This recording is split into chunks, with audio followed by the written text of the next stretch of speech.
Hi, I'm Seamless, and today I'm going to show you how to make this sound. Whee!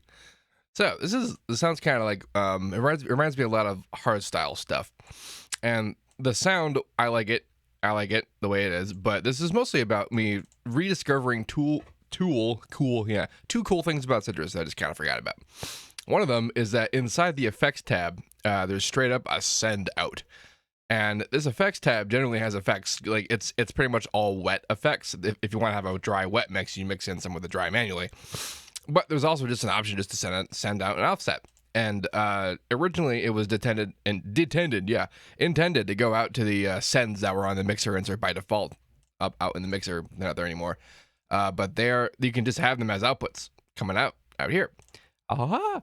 So what I've done here is I have coming out separately this higher frequency mess, and then it's sub. Sometimes I'd do this internally, like I'd high pass this guy, but it turned out I need something slightly more complicated to make it feel right.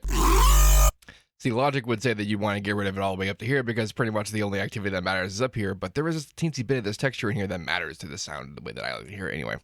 In the way that I like to hear it anyway. As for the actual sound, we have here a saw wave being modulated by almost a saw wave, but is more triangle than saw. And this is kind of that oscillator syncy damaged sync sound going on there, and then it's being distorted. Let's actually just listen to what that sounds like without any of the jazz on and without the sub.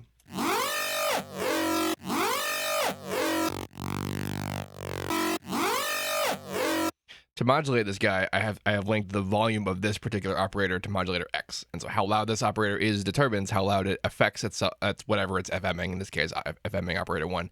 I can use words. I can do it. Yeah. Fun about the shape. If I do just a regular saw, it'll do this straight up normal thing.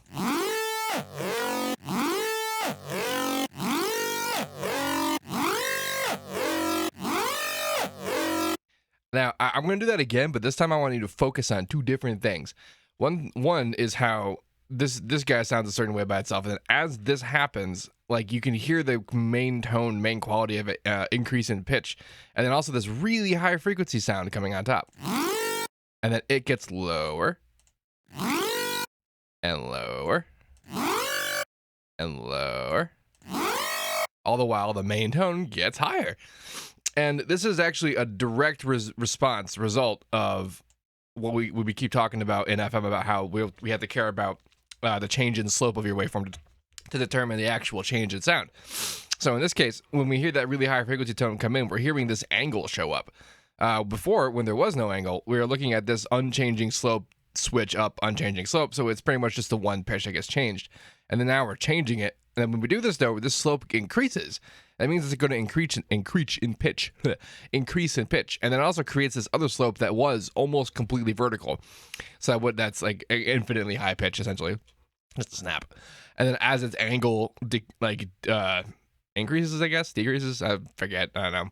But anyway, the angle is changing, and so too does its pitch. And we end up hearing, instead of the one solid thing, like two different sort of like saw pitches come into play. And that's causing that kind of almost like, it is a talkie feel, because it's two kind of things crunching up against each other.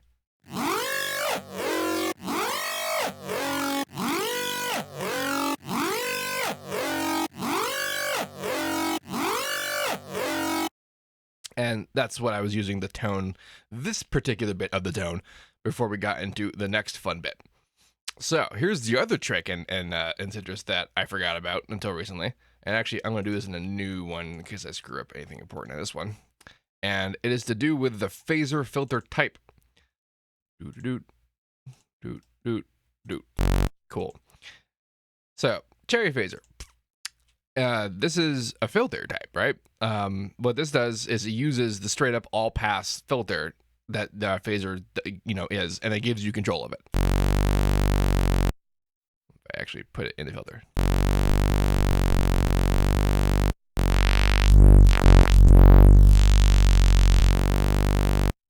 Fun stuff there. And then the first one is just a 1 pole, then 2 pole, 3 pole, 4 pole, and 5 pole. But that's not the maximum pole count. In fact, you can double it. by clicking on the flat option. And so now we have more expansive phaser count options, which is neat. And I honestly, this is a weird place to put that as an option, but it's there. And this means that we can use much more high pole count phasers. And like, that's just the one filter, right? I'm doing this out of one filter. And like what I'm doing in this actual sound is this phaser is coming on. Oh, which one of these did I use? Was it this dude? I honestly don't remember which one it was. I should have counted. I miscounted the men. Right. Anyway, though, I'm doing that. I'm putting it kind of like right over the dude, and it's causing this like very obviously formant effect to occur. And then that signal is what's being distorted by this wave shaper, which is basically linear folding with some bells. And that's causing this this horror mess to come out.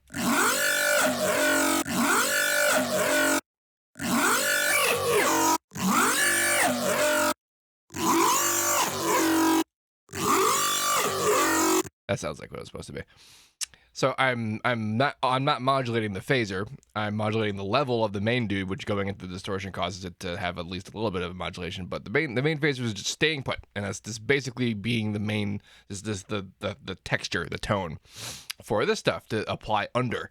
And then the distorting aspect of it is causing all the multiplication to glue itself together, and that's why it can sound like an actual thing by itself. And then here's FX with the routing out to one of the sends that's being output inside Patcher with the sub.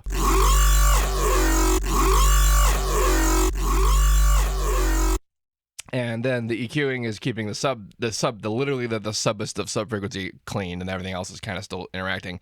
But I'm also not compressing it. I'm not distorting it in post, and I'm not compressing it with Maximus, and that's because this is a sound that does not need it. Here's a good example of an answer to the question that people are very frequently asking about: how do I know when I need to compress something? You just can forever. Like, it would usually sound cool. Like, it would sound pretty okay if I tried it here, but it wouldn't sound much better, which is why I'm not doing it. And the reason why it was working out is because it doesn't. It is an extremely solid sound that doesn't move very much dynamically and is very full high frequency. Its presence is there. In fact, everything I would want to do this into a song is probably to reduce it. It's probably to carve it out a bit, turn it down, and maybe even add in some dynamic range. Just because this is very, very solid sound. Yeah, cool. Anyway, some tricks. If you have any questions about this, please let me know. Don't forget to like, comment, subscribe, and all that fun stuff. And as usual, have a nice day.